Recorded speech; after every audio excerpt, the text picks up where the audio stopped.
New year నేపథ్యంలో CP Sajjanar హెచ్చరికలు జారీ చేశారు. న్యూ ఇయర్ వేళ మద్యం సేవించి వాహనాలు నడిపే వారికి సిపి వార్నింగ్ ఇచ్చారు. డ్రంక్ అండ్ డ్రైవ్ లో పట్టుబడితే నేరుగా కోర్టులోనే మాట్లాడుకోవాలన్నారు సిపి సజ్జనార్.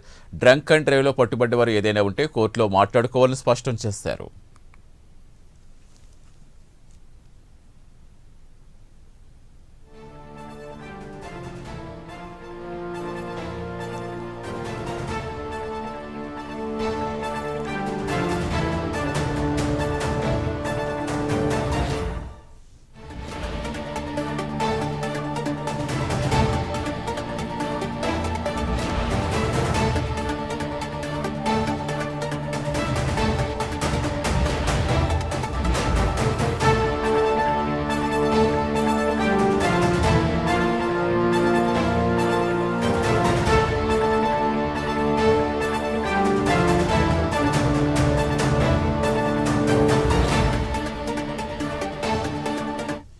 న్యూ ఇయర్ నేపథ్యంలో సిపి సజ్జనార్ హెచ్చరికలు జారీ చేస్తారు. న్యూ ఇయర్ వేళ మద్యం సేవించి వాహనాలు నడిపే వారికి సిపి వార్నింగ్ ఇచ్చారు.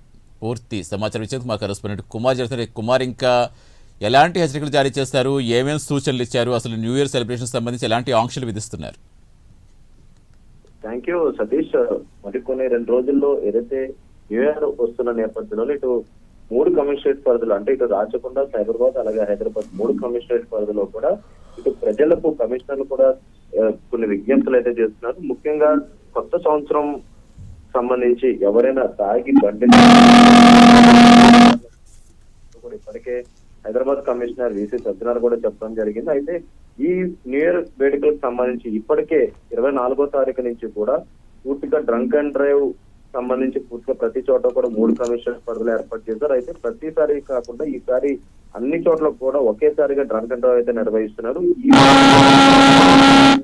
వాళ్ళందరూ ఖచ్చితంగా జైలుకి వెళ్లాల్సి ఉంటుందంటూ కూడా ఇప్పటికే ఏదైతే కమిషనర్ చెప్తున్న పరిస్థితి అయితే ఉంది. అయితే ఇటు సైబరాబాద్ పోలీస్ కమిషనరేట్ పరిధిలో చూసుకున్నట్టయితే ముఖ్యంగా ఇటు అక్కడ పబ్స్ కావచ్చు, లేదంటే ఈవెంట్స్ కావచ్చు, వీటికి సంబంధించి ముందుగానే పర్మిషన్ తీసుకోవాలంటూ ఇప్పటికే సైబరాబాద్ కమిషనర్ అవినాష్ మహాంతి కూడా చెప్పడం జరుగుతుంది. అయితే ముఖ్యంగా ఇటు సైబరాబాద్ లో ఎక్కువ పబ్స్ తో పాటు ఇంకా చాలా రకాల ఈవెంట్స్ అయితే జరుగుతాయి. ఈ ఈవెంట్స్ లోని డ్రగ్స్ గానీ లేదంటే గంజాయి గానీ ఏదైనా సప్లై చేస్తే లేదా అక్కడ ఎవరికైనా వినియోగదారులకు గనక వాటిని సప్లై చేస్తే గనక ఖచ్చితంగా వాళ్ళందరూ పై ఎన్డీపీఎస్ యాక్ట్ కింద కేసులు కూడా నమోదు చేస్తామంటూ ఇప్పటికే కమిషనర్ అయితే చెప్తున్న పరిస్థితి ఉంది. అయితే ఇప్పటికీ ఈ బీసీ సజ్జనార్ కూడా ట్విట్టర్ ద్వారా కొన్ని సూచనలు కూడా చేస్తున్నారు. ముఖ్యంగా కొత్త సంవత్సరం వస్తుంది కాబట్టి ముఖ్యంగా యువత జోష్ ఎంత ఉందో కూడా తమకు తెలుసు అంటూ ఒకవేళ ఆ జోష్ తో ఏదైతే ఎక్కువ మందు తాగి బండి నడిపినా లేదంటే ఎక్కడైనా కొట్లాటలు చేసినా సరే ఖచ్చితంగా వాళ్ళందరినీ కూడా జైలుకి పంపిస్తామంటూ కూడా ఇప్పటికే కమిషనర్ చెప్తున్న పరిస్థితి అవుతుంది. అయితే ఈసారి డ్రంక్ అండ్ డ్రైవ్ కి మాత్రం చాలా సీరియస్ గా తీసుకున్నట్టే చెప్పొచ్చు.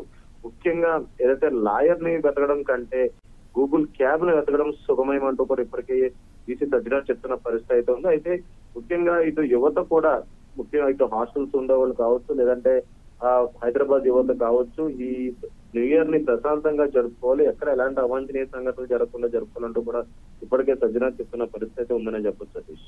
Right, thank you Kumar.